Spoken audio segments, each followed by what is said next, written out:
dëkk boo xamante ni 3 fleuves la am 300 espèces de poissons. am 720 kilomètres de côte. dëkk boobu ñun la jeunesse am ñu am en tout cas ñu amagul 35 ans passé nañ 70%. dëkk boobu bu ñu nee dëkk bu pauvre la man xaw ma lan mooy richesse. dëkk boobu am na or. am na zircon. am na gaz. am na fer. dëkk boobu yaakaar naa ni bu ñuy wax waxu richesse amul benn dëkk bu ko gën a richesse amul lu ñuy envier li nga xamante mooy yeneen dëkk yi. alors seulement le kilo de zircon ñaata la. le problème ne se trouve pas ci ay prix de zircon. ma wax la zircon jarul problème bi zircon jarul dara. loolu de sabre de la c'est pas suffisant. visiter de gisuñu ko. li ma bëgg daal ñu wax ko. xam nga lan la le Sénégal a du pétrole et du gaz. kon léegi Sénégal loolu am nañ ko. il faut l'exploiter et gérer ça et distribuer. Le Sénégal a plus que du pétrole et du gaz. Monsieur Goumara alors et les accords de pêche. Et les accords de pêche existent même avec le Maroc. Monsieur Goumara ça a toujours existé. Les accords de pêche. Monsieur Goumara s'il vous plaît. bu leen ñu sonal. waaw d'accord léegi rek j'aurais bien voulu madame baal non may ma papa s'il vous plaît monsieur Goumara non may ma s'il vous plaît non il faut ñu dégloonte aussi waaw il faut ñu dégloonte je présente l'émission mënuñu bu ñu la bëggee relance nga continuer comme si déggoo question yi ak relance yi s'il vous plaît baal ma voilà mën naa yeggal li ma doon wax ñu ngi ñëwaat ci quelques secondes parce que madame j'ai l'impression que c'est une seule personne contre carte. Non, c'est pas. bu ñu dugg sax ci loolu comme disait Short bu ñu dugg une personne contre quatre s'il te plaît da nga may may. Bon, si quand une personne défend l'indéfendable, elle se sentira seule aussi. parce que monsieur Goumbala li ngay wax nii ça fait partie des thèmes yu ñu war a développer. mu ca xéewal jërëjëf il faut qu'on parle quand même des ressources naturelles yi Sénégal am. et je pense que ñii ñëpp quand une personne défend l'indéfendable, elle se sentira seule aussi. il faut qu'on s'écoute Omar s'il te plaît. alors avant ñuy dugg foofu Clédor dañu nekkoon ci arrestation bi ak li nga xamante ne moom moo ko indi ba mu yegg si fii li ko indi ba mu yegg si fii bokk na ci mbiru Adji Sarr Ousmane Sonko amuñu peut-être occasion avec les derniers rebondissements yi nga xam ne am na ci Adji Sarr bu génn défier même le leader de Pastef les Patriotes ban lecture nga am ci loolu. waaw lecture bi rek mooy dañu délaisser la procédure judiciaire bi nga xam ne moom la ñu jiitaloon pour favoriser ay objectifs de communication ci période boo xam ne l'une des parties est placée sous contrôle judiciaire donc mënul évoquer dossier bi donc ñëpp gis nañu ni c'était des objectifs de communication parce que l'entretien a été préparé il y a même eu des imperfections donc loolu bataille d'opinion la parce que ci dossier boobu chaque camp veut se rallier l'opinion mais léegi daf naa am na benn étape boo xam ni dépassé nañ ko l'étape de la bataille d'opinion dépassé nañ ko ñu ngi ci étape bu procédure judiciaire donc climat d'apaisement bi ñu nekk de décrispation bi ñu nekk war na mën a permettre pënd bi wuri ba ñu am ci une bonne lecture et avec beaucoup de patience bañ a nekk toujours di def ay supputation ci loo xam ni peut-être maîtriser wuñ ko bu baax léegi nañu xaar ba pënd bi wuri ñu xool. pënd bi wuri mooy lan maanaam. c'est-à-dire comme accalmie am na ñu ngi ci procédure judiciaire tôt ou tard nous serons édifiés. yow daal parce qu'il y a une accusation. sànq ba tey accalmie ngay wax mi ngi mel ni yow da ngay ragal wax fi loo xamante ne da delloo ci kaso bi. non kaso man non c'est pas un problème pour moi sinon. sànq ba tey yaa ngi tempéré de glace nga jënd de. non c'est-à-dire dañu nekk ci benn dynamique de cohésion sociale boo xam ne li nga xam ni dañ koy xeex pour am ko ci mbedd mi ci rapport de force su fekkee ni mën nañ ko am autour d'une table loolu moo gën surtout que bu ñu amee un arbitre bu toll ni sëñ Mountakha je crois que soxlatul ay yenn affrontement yi wala yenn xeex yi pour foqati li nga xam ni mën nga ko am ci waxtaan ak déggoo parce que quand même on a eu un début d'acquis mooy libération détenus il y a eu d'autres points yoo xam ne xëy na mën na ci am ay développement donc pour revenir ci li ma doon wax fi mu nekk nii ñu ngi jëm ci loo xam ne li may wax pënd bi wuri justement mooy accalmie bi am nii c'est propice à l'évolution du dossier bu boobaa ñu xam parce que on a porté plainte pour viol et menace de mort donc le juge bu ñu ko indilee dossier bi il va chercher des preuves pour viol et menace de mort léegi on va voir si ces délits-là vont être établis parce que c'est pas pour autre chose la plainte et les délits visés sont clairs bu fekkee ni loolu am na firnde on avisera bu fekkee ne amul firnde l'accusation s'écroulera. Donc loolu du ñun ñoo koy mën a apporter. alors ci apaisement boobu nga xamante ne yaa ngi koy wax. ñu gis ci rôle bi nga xamante ne Serigne Mountakha Bachir def na ko ci. di woote dal boo xamante ne gis nañu ne kujje politique gi. société civile ñëpp ànd nañu ci et que yéen ngeen demoon seeti ko nemmeeku ko. visite boo xamante ne lan la ñu mën a jàpp ci visite boobu nga xam ne am na même si bi ngeen ñëwee tamit gis nañu coow li nga xamante ne am na ci kaw visite boobu. non coow benn coow amul ci kaw visite bi ñun dañu téye woon ci loxo ñu gis ay yëngu-yëngu am ci dëkk bi ba ñu sàkku dal am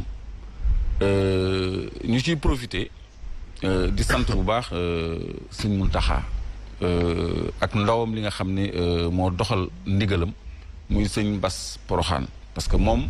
moo nekkoon à la table de négociation et de médiation parce que dëkk bi tàkkoon na ba pare dañ koo fay du ma ni dañoo dafa tere dëkk bi tàkk mais dëkk bi tàkkoon na ba pare dañ koo fay léegi fay boobu nag ci la suñu libération bokk ci point de discussion yi nga xam ne Sëñ Muntaxa moo nekkoon partie garante bi kon yell na bu ñu génnee ci natt boobu ñu nekkoon ñun ñëpp ñu dem ba ci moom gërëm ko xamal ko ni ñun jëfee nañu pare nañu pour jëfee ndigalam suñu kuddu ràcc na jàmm mais ci kaw ñu wàccoo ku ci nekk wàccoo ak diggéem parce que opposition bi diggéem mooy lan mooy lépp luy fitna ak manifestation ñu teg ko ci suuf ci jamono joo xam ne askan wi dafa jekku parce que rapport de force am na ak nguur gi ñeenti fan yu tàng jër nguur gi li mu am yëpp génnee na ko génnee na police génnee na gendarmerie génnee na armée génnee na ay samba boy ay nervi jëfandikoo na justice jëfandikoo na une certaine presse loolu yëpp